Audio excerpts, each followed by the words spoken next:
Perspektive Ausland. Der Podcast für Unternehmer und Freiberufler, die es ins Ausland zieht. Egal ob Steuerplanung, Auslandsfirmengründung oder Lifestyle-Fragen. Hier geht's jede Woche zur Sache. Und hier sind deine Gastgeber, Daniel Taborek und Sebastian Sauerborn.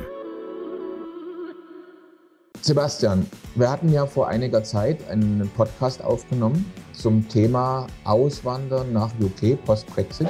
Der hat mich fast in so ein bisschen einer depressiven Stimmung sozusagen versetzt am Ende, weil es ja generell so ist, das haben wir auch, du hast es ja wirklich gut erklärt auch in dem Podcast, dass die Möglichkeiten für die Europäer in das Vereinigte Königreich einzureisen, also nicht nur um sich mal London anzusehen oder mal irgendwie ein paar Wochen Urlaub zu machen, sondern wirklich dort zu arbeiten und zu wohnen, sich drastisch verschlechtert haben. Jetzt hast du ja angekündigt, da gibt's was Neues, weil es gäbe ein neues oder wieder aktiv gesetztes Visum. Kannst du uns dazu was erzählen, bitte? Sehr gerne, absolut, Daniel. Du hast die Situation genau korrekt beschrieben. Also es war eigentlich bis vor kurzem praktisch nicht möglich, so für den typischen Unternehmertyp hier letztlich zu sagen, okay, ich investiere jetzt einen Betrag und dafür bekomme ich dann hier eine Aufenthaltsgenehmigung in UK. Natürlich, wer jetzt hier ein Stellenangebot hat von einem großen Unternehmen, wer ein führender Professor, Sportler oder sonstiges ist, der hat auch schon davor ein Visum bekommen. Also der typische Unternehmertyp, der im Grunde gesagt hat, ich will ein neues Unternehmen aufbauen, ich habe eine neue Geschäftsidee, ich habe einen Businessplan,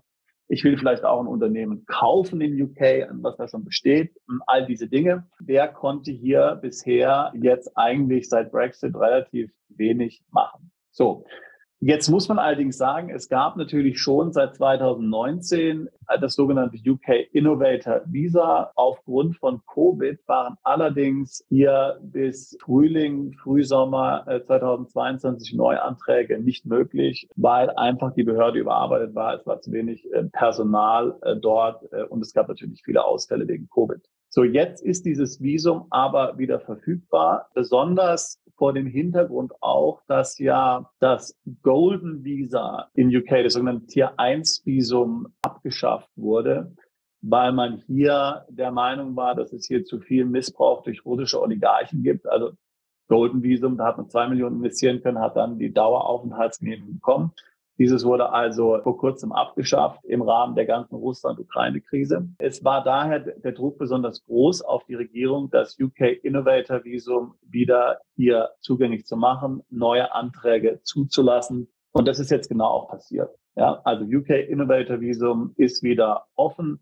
Man kann sich wieder bewerben. Das sind hier eigentlich die positiven News, die es zu berichten gibt. Ein paar Fragen noch dazu. Mich interessiert jetzt und sicherlich auch unsere Zuschauer, Zuhörer, der Bearbeitungsprozess. Ungefähr mit welchen Zeiten muss man da rechnen? Und wie lange ist das Visa gültig? Also muss man es jedes Jahr erneuern? Ich glaube, früher, als es mal aktiv war, war es für 2 oder für 3 Jahre. Aber vielleicht kannst du da mehr dazu sagen.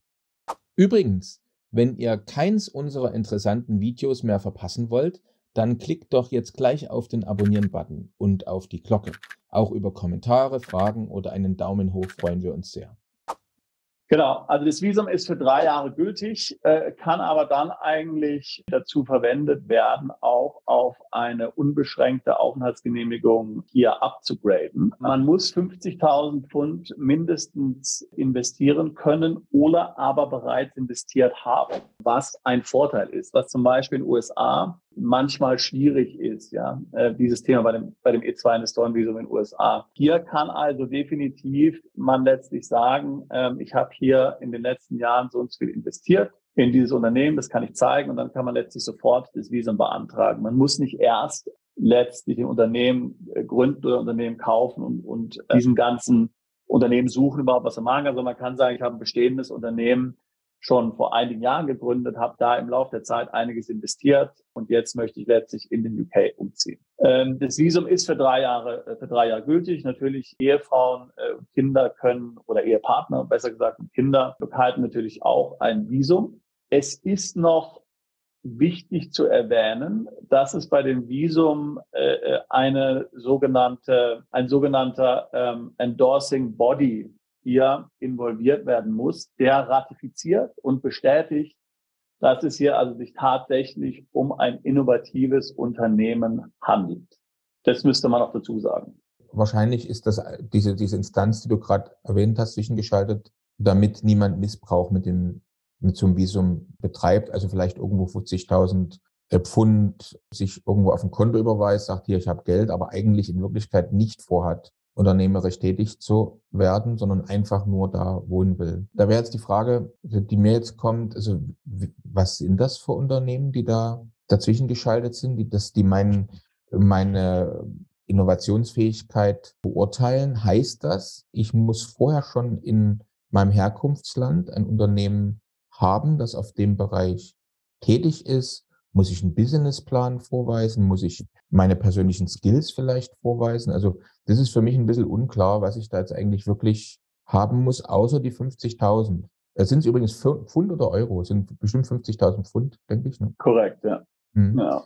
So, also 50.000 Pfund, das ist einfach jetzt. Was muss ich eigentlich jetzt außer dem Kontonachweis von 50.000 Pfund wirklich noch vorlegen? Naja, also, und hier wird es jetzt trickreich, ja. Also diese sogenannten Endorsing Bodies, das sind also von der Regierung genehmigte Instanzen, Organisationen, die hier sozusagen bestätigen müssen, dass es sich hier um eine sinnvolle Geschäftsidee handelt. Das sind oftmals Investmentfirmen, Venture-Kapitalfirmen und so weiter und so fort. Und die stellen dann letztlich auch dieses Endorsement nur dann aus, wenn sie in dieses Unternehmen investieren. Also das heißt, es gibt sehr viele Endorsing Bodies, die jetzt der unabhängige Unternehmer, der jetzt kein Venture-Kapital will zum Beispiel oder auch kein Venture-Kapital bekommen kann, weil ja viele Geschäftsideen sind nicht venture-kapitalfähig, der kann diese gar nicht nutzen. Andere Endorsing Bodies sind zum Beispiel Universitäten, ja, aber die endorsen auch wiederum nur Unternehmen,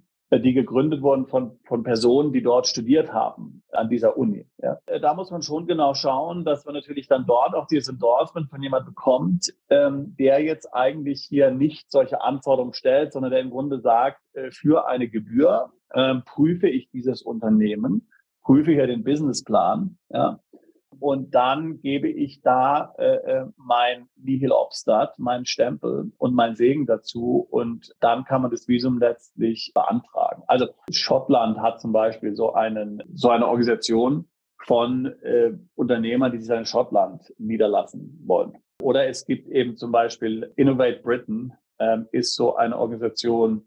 Da muss man dann 3 Jahre daran teilnehmen an so einem Mentoring-Programm, ja, um dann hier letztendlich dieses Endorsement zu bekommen. Also, wie gesagt, das ist alles nicht ganz so einfach. Aber im Grunde genommen, wer hier tatsächlich dieses Visum will, der wird da sicherlich eine Möglichkeit finden. Ja, bleibt abzuwarten, wie sich das jetzt entwickelt, ne? Nachdem das Visum wieder verfügbar ist.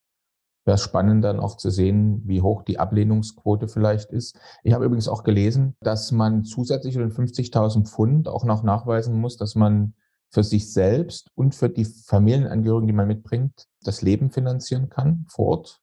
Was ich nicht gefunden habe, ist, wie viel das pro Monat zum Beispiel wäre. Also was man da wirklich, in welcher Höhe man da noch Geldmittel nachweisen muss zur Finanzierung der Lebenskosten, Aufenthaltskosten. Und vielleicht sollte man noch erwähnen, man muss wohl der englischen Sprache mächtig sein. Allerdings, ja, ohne Englisch wird es schwieriger.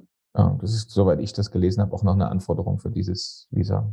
Genau. Also ja, es ist natürlich so, es muss sich natürlich tatsächlich bei der Geschäftsidee um eine innovative Geschäftsidee handeln. Ja. Also was man jetzt nicht machen kann, ist, man kann jetzt nicht sagen, ich gründe jetzt hier einfach eine Autowerkstatt oder so. Ja. Also sowas würde nicht funktionieren. Es muss halt schon irgendwas Innovatives sein, was es so noch nicht gibt. Ja. Also insofern ist natürlich, muss man sagen, ist die Visasituation noch immer nicht so einfach wie zum Beispiel in den USA, wo man einfach sagen kann, okay, zum Beispiel ich gründe jetzt eine Autowerkstatt oder ich übernehme eine Pension oder ich kaufe ein Restaurant und das ist mein Investment und damit bekomme ich dann das Visum. Also das ist leider immer noch nicht möglich in UK, aber dennoch, dieses UK Innovator Visa ist jetzt für jemanden, der eine neue Geschäftsidee hat, auf jeden Fall eine realistische Möglichkeit, ein Visum hier zu bekommen, was es davor ja überhaupt nicht gab. Muss man eigentlich Arbeitsplätze schaffen? Also wenn ich das jetzt mache, ich bringe jetzt diese 50.000 Pfund mit, funktioniert dann so ein Geschäftsmodell? Gibt es da schon Erfahrung dazu, dass ich dann sage, ich miete mir eine Wohnung, mein Büro ist in meinem Homeoffice? Oder muss es auch wirklich ernsthaftig sein, dass ich sage, also die 50.000 Pfund nehme ich jetzt, um ein Büro anzumieten, jemand anzustellen. Sonst könnte es sein, dass mir das Visa entweder entzogen oder nicht verlängert wird. Ja, man muss auf jeden Fall einen Betrieb etablieren wollen. Ja, und natürlich ist das Ziel auf jeden Fall, Arbeitsplätze zu schaffen. Wobei hier nicht klar definiert wird, wie viele es jetzt sind. Ja, beim einen sind es 3, beim anderen sind es 5, so, bei anderen vielleicht 50. Ja. Also das wird hier nicht klar definiert. Ja, trotzdem schön, dass es dieses Visum jetzt wieder gibt und hoffentlich löst das dann auch die Sorgen und Probleme einiger der Mandanten oder derjenigen, die UK als Traumziel hatten. Ja, auf jeden Fall interessant, genau. Also wenn man eine attraktive neue Geschäftsidee hat, auf jeden Fall eine attraktive Option, hier was zu machen. Und natürlich, also man muss ein erfahrener Unternehmer sein und muss auch einen gewissen Erfolg schon im Leben gehabt haben. Aber das trifft ja für viele unserer Mandanten zu. Also insofern sollte sich dies als für viele durchaus machbar darstellen. Ja, notfalls kann man sich ja auch ein Geschäftsmodell suchen und einkaufen, Partner suchen. Wer jetzt vielleicht selber keine innovative Idee hat, da gibt es ja mittlerweile viele Plattformen, wo man Unternehmer findet, die eine gute Idee haben und jemanden suchen, der vielleicht einsteigt, sich beteiligt. Genau.